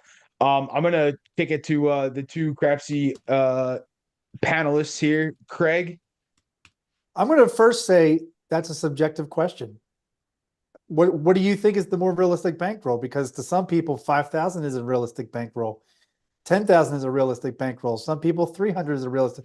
So I can't make the bankroll to accommodate all the people that are going to be playing. I can do a low bankroll, like, see what you guys can do with a $500 bankroll. I guarantee if you don't have any rebuys, they're not going to be on your Crapsy live very long, because you got to teach in a way. You got to teach and tell people to play realistic, not, you even with $500, you're still gonna have people trying to hop the shit out of something with, a 250, 2 hops for 250 bet, and then they're gone. So what is it? That's a very subjective question. I know the intent of Joe, great question, but a realistic bankroll means something different to everybody. Well, I think it's more about the play style, right? Like, are people playing Crapsy with the way they wouldn't play in real life? But you can ask them to play a realistic way. Doesn't guarantee everybody who's going to play in your live is going to do that. Yeah. Or you can not care. And this is what I've said earlier. I don't give a shit anymore. Yeah. Like, I used to get really pissed off. And like, I look at my daily paycheck shows Crapsy, and guys in there with $140,000. And you can tell, like, when I screw up the roll, I'm like, oh, let me go back and re-enter that roll. Right. And I can go back and watch, like, here comes the 6-4-10, and somebody hops it for $1,000. Okay. You want to be that guy? Fine. I can't worry about that. You want to be first on the list, and that's what you want to do. I recommend people play it at their regular level, try their regular stuff, and see how it's going to work for real, so they have confidence in what they're doing. If they don't want to do that, I'm not getting mad anymore. I used to get really pissed off about that, and I stopped doing Crapsy for a while because I'm like, this is dumb. Nope. And now I just don't care. Yeah. A lot of lives, I'll do multiple rebuys. What I'm impressed by, in a way, is the top 10, no rebuys from anybody. They all earn their money from just the set bankroll. They had the chance to do a rebuy and go crazy and have to have a rebuy, but I really like it when a top 10, none of them have a rebuy. That's kind of the reason why when I do my lives at the end of the show, of course, people are dropping off, not watching, is that I hit the leaderboard, the big view of the leaderboard in Crapsy, and I go over the people that used rebuys. And if they had 2 or 3 rebuys and they made good use of it, I make that comment that, okay, that person may have deep pockets at the casino and can afford that. So I agree with Craig that realistically, some people, not most, some people want to see their name up in the leaderboard at all times. Other people are trying to play the way they're supposed to play. And that was the purpose of creating the D8 perpetual table way back when, was to have a bankroll and play it over the course of 6 to 10 shows over 720 rolls or whatever, and try to do it realistically. The problem is that people are going to play the way they're going to play. Just like if you're playing the game of Monopoly, you're going to play with Monopoly money. I think it would be nice if they could play realistically. I play realistically on my table. I'm going to tell you, I do not play realistically in Crapsy because, as Brian from Hawaii Crapshooters will tell you, I am the field bandit. I will ship it all in the field and triple up on a 12 and be at the top of the leaderboard, and then you get ridiculed. Yeah, I think Craig made a good point too. With it's subjective to the person who's buying in, and it's really up to the player to play within their means, within their reason. The thing is, we can make it realistic, quote unquote, for some people, and make it, let's say, even like $1,000 or $2,000 bankroll that people would buy in for, and you have no rebuys because you don't want to go to the ATM and pull more money out. But as soon as they go to zero, they turn the crapsy off. They turn your feed off because they don't want to watch you anymore because they lost, and it goes on. So there's a lot of people that want to see themselves up at the top, or they don't want to play at all. But if you want to play regularly, that's up to you, the crapsy player, to play how you would play at the casino. Treat the lives that are going on as maybe a casino session almost. You go into crapsy, you're playing how you would play. That's what I typically do. Sometimes you'll see me do some stupid shit, like Jeff said, with I'll throw it all in the field, or I'll go all in for one roll or something stupid. But most of the time when I actually do play crapsy, which is relatively rare, to be honest with you, I'm playing what I would actually play at a casino, see if it works. I'm happy if I'm in the green, and if I'm in the red, well, oh well. So it's the best way to practice. I mean, like except for like people like me, like I have my mouse pad is a craps table, right? So if I'm watching it live, I'm working chips over here like a real, right? But not everybody has that, right? So it's a great way to practice. If you should practice it, if you want to play a certain way and say, I don't know if this is really going to work or not, let me just see it. You got a guy or a gal rolling actual dice, like that's beautiful when you get a chance to do that. I think just keep it real. So, well, I think the other thing that Crapsy can do if you use it as a tool, like I started playing craps recreational, $200-$300 buy-in. My buy-ins now are $2,000 for a reason. One, not that I could afford it every time, but it's $2,000 because I have a plan. I have a plan of what I'm going to do, and I disagree with what John says that he's going to the casino to lose what he brings. However, I used to start out from 300, then I went to 600, then I went to 1,000, and now I'm at 2,000. It's only because my experience with the game, the knowledge of the game has grown, and I think Crapsy could be used as a tool. Just most people don't do that. I think that's why you have to learn the game and know all the moves and the payouts, because a dealer will pay you wrong, not on purpose, but a dealer will pay you wrong from time to time. Not always. Sometimes it happens. John, I want to go back to Brian's question real quick. Yeah, really quick. Let me put it up there again. So he had asked about the acceptable way to do your channel to earn money at the same time share your content, your passion. I will tell you this. I thought when I started my channel, and I got monetized before all you guys did. I was the first one, right? And I was like, finally, now I can make some damn money off this thing, right? You're putting all this time in, and you think, because I used to sell ad content on the internet for a long time, and you can make pretty good money at it. And I knew what my views were. Getting 10, 20,000 views a day. I thought we were going to make decent money. You make nothing. I'm like, oh God, you really do make nothing on this thing, right? That's when I changed my tune. I'm like, well, I'm clearly not in this for the money. Do I want to keep doing it at all? Yeah. But Brian's asking, what's acceptable? Like, is going to Patreon for some, here's a teaser video on YouTube. Here's the full length video on Patreon. Here is, maybe I do things on Patreon that are more longer form because I don't have to worry about an ad getting in the middle of it, right? Because the ads don't pay you nothing. And YouTube gives you no other recourse. Nothing else you can do. YouTube gives you super chats. It gives you ads where that you make 10 cents a day, and it gives you memberships where you make $1 out of 5. They take 80% of your money. So YouTube gives you no way to make money at all. So unfortunately, the only way to be acceptably making money is to go to Patreon and now or write a book. And I don't look down on that. I think it's fine to do that. Those are acceptable ways to do it. I think that's legit. What's not legit is opening up a channel for the purposes of creating yourself as a persona that then charges people for their time, which we know people do that. right? Jimmy is one of them, right? That's when you look at that, that's my gag reflex. I can't hold it back because that's just trying to screw people using YouTube as the as the dildo, I guess, right? Should I say that out loud? That's what he's doing, right? I mean, that's what he's doing, right? That's unacceptable to me. But what like Ed and Brian and Casino Quest monetizing that way, how else can you do it? Because YouTube gives you no tools. I'm not going to sit here and say, you like what I'm saying? Drop me a super chat, everybody. I'm not doing that. And most people don't do that, right? And that's the difference, I think. So acceptable is coming from your intent, I think, not from your means. The means in which you pursue it, there's lots of good ways to do it. It's what did you come in here for? As a content viewer, I mean, there's plenty of channels that I like to support, and I'm supporting them as a member. But there's so many that I can't do that to everybody. I'll give you an example. Like I was supporting Ed's Roll to Win Patreon, but then he started the thing with 10 ton with the casino tiers.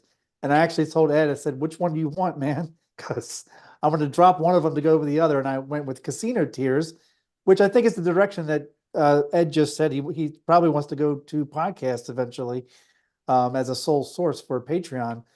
But you have to make a choice. I can't, you want to support everybody. And I try to support like, you know, Big AZ by just every once in a while doing a rule change.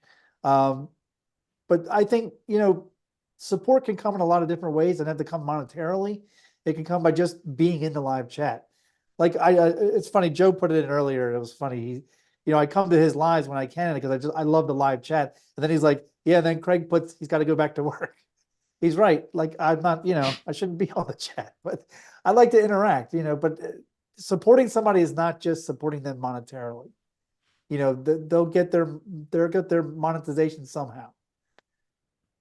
Well, there are some people that aren't in it for the money, and that happens to be me. I'm not in it for the money. Anything comes in, like Joe Ramus just put in that he'll send some money directly to the host, and Joe has done that on multiple occasions to me, and I always point it out and highlight it. I think the content that John said, if you're going to make money from views and you think that's what you're getting in it for, you have to be a Jeremy from Color Up and have thousands of views every single day in order to rack up any money. The crowdfunding and or the super chats or the super thanks afterwards, that's where all my money that comes from. The memberships on the back end of my website and on YouTube, they pay the max swag that I give away during the show. I don't pocket any of that money from an expense standpoint. As a matter of fact, John's heard the story. You know, 2 years ago, I screwed up my taxes because I had way too much income from YouTube, and it affected me in a way that I had to scale back what I was doing. So, you know, so here you can't make any money from YouTube, from views, you can't.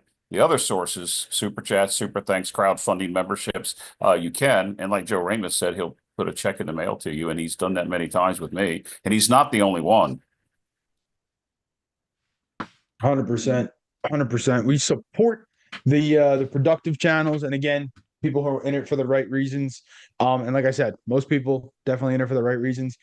So Craps Chat Season 3, Episode 5 is going to be coming to an end. We're going to get our final thoughts, final words from everybody for this episode. And we shall look forward to our next episode. So, Dylan, final thoughts, final words on the color coming in. Oh, I just enjoyed the show. You know, we're learning different things. So I'm having a blast. So there's not much on the color coming in. So I'm just having fun. That's all. That as long as we're having fun, that's what counts. True. Jen, final thoughts, final words. It was fun. It was fun, everyone. I'm supporting all of you. If you guys want to start a membership, I'll join. I'll be the first. Jen's always supporting. Craig, final thoughts, final words. This was a good show. I guess I felt I got a lot out, and you know, one of the key things that I want everybody to remember is just respect the host. Lauren said it in the chat. Jeff said it before. John said it on occasion. All of you other content providers, like, just, you know, there a lot is put into the production of some of these, especially the lives. And you know, as a live host, you can't always interact with the chats because they just go so fast. And you're really concentrating on getting the rolls in for Crapsy. So, you try to put up a chat. You can't always put up a chat. So you try to say what the person was saying by saying their name first, just trying to keep it. But sometimes, I'll hear Jeff do it. And I did it the other night. I was like, I don't really know what you guys are talking about. Just keep talking. I'm going to keep rolling. One thing I wanted to just finally address, John put it in chat earlier, is the DA table that I'm doing. So it's the past 2 seasons and this season leading up to Craft for the Cure.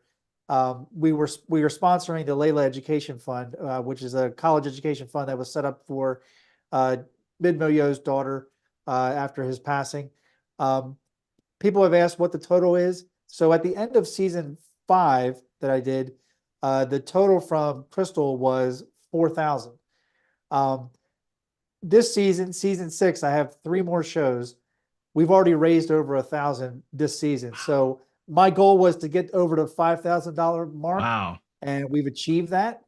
And, we're not Good done job. with this. And this is going to go right into Craft for the Cure. And, we're going to be betting for Yo's at that weekend. So I'm really excited on where it's going, on what it's led up to. So yeah, we've reached the 5,000 mark and it's awesome. And we'll try to get you the viewers. We'll probably talk to Crystal over the next 3 weeks and get you a total 4 Crafts for the Cure. Maybe we can say that in one of the lives. Fantastic. Perfect. Jeff, first of all, thanks for joining. Thanks for coming on. Any final thoughts from you, good sir? Did you say Jeff? Because I didn't quite hear you. You kind of broke up. I did say Jeff. Turn Okay. those hearing aids up. Yeah. Well, I do wear hearing aids, by the way. Sometimes you can see them on my bald head when we're doing the show. But right now I have my headsets on that I use during the shows when I'm doing live shows with guests. Yes, I want Jen to know that I've just created a membership level that's called the Gen Justice, or the JusticeJen, sorry. And it's $199.99 a month. And I hope everybody joins that one. Okay, that's sarcasm. That's not going to happen. But Jen, I'm going to put it up there just for you. $99.99. Yeah. With that said, I appreciate the last minute invite to come on to replace one of your hosts, and I enjoy the show. I've always loved the show. I know that there was a theme to this show, and we seem to get by it. I just want to say thank you for the last minute invite. Sorry I was late too because my app decided to do an update. And the final thing I'll say to everybody out there is please respect the host. If there's anything that we're all doing is we're doing a job. And I was watching Big AZ last night for about 20 minutes, deal to 7 people. And he is phenomenal with what he does. And the utmost respect has to be given to him for the effort that he gives. And if there was ever a strong hard hat award that you can only give to one person one time in your life, and that's it, it needs to go to him. And with that said, I thank you for the invite tonight, and everybody have a great night. You are always welcome, Jeff. John, any final thoughts, final words? Just 2. They both go to Jen. One is going to be, we put a lot of time in. Y'all don't know how much time Jen puts into things behind the scenes. So ahead of Craps for the Cure, I'm going to thank you right now, Jen, for busting your ever-loving ass for us. You have no idea, people, what's going on with getting rooms and oh my God. So Jen, thank you for doing the dirty work behind the scenes that nobody really sees. Okay. That's your good comment. Your bad comment is this. I'm 3-0 in fantasy football. I'm kicking everybody's ass, right? Jen has the worst team, 60 points a game. I'm like, I can relax this week. Kathy's stressed about who she's going to play and blah, blah, blah. I'm like, fuck it. My team's going to be fine. Jen decides to pay attention this week. And now I'm freaking behind by 5 points. So whatever. You saved it. You saved it for me. Kudos. Good job, Jen. Give him the loss. Close out the show, guys, though. I appreciate everybody on the panel. As always, thank you for coming and for having great chat, great topics, all that good stuff. To everyone who is in chat, appreciate the support, the questions, the banter back and forth. It's fantastic. Love you all. Don't forget that the Crash of the Cure is coming up in the middle of October. So stay tuned to John's shows in the mornings for details about that with scheduling and all that kind of stuff. The Boone Ranch Crew meetup is the week prior. So support all the hosts and all that kind of stuff. Again, respect everybody, and make sure your bullshit meter is working, ladies and gentlemen. Make sure that bullshit meter is working. That's it for season 3, episode 5. We'll see you guys soon for season 3, episode 6. Have a good night and play well, learn well, and we love you all.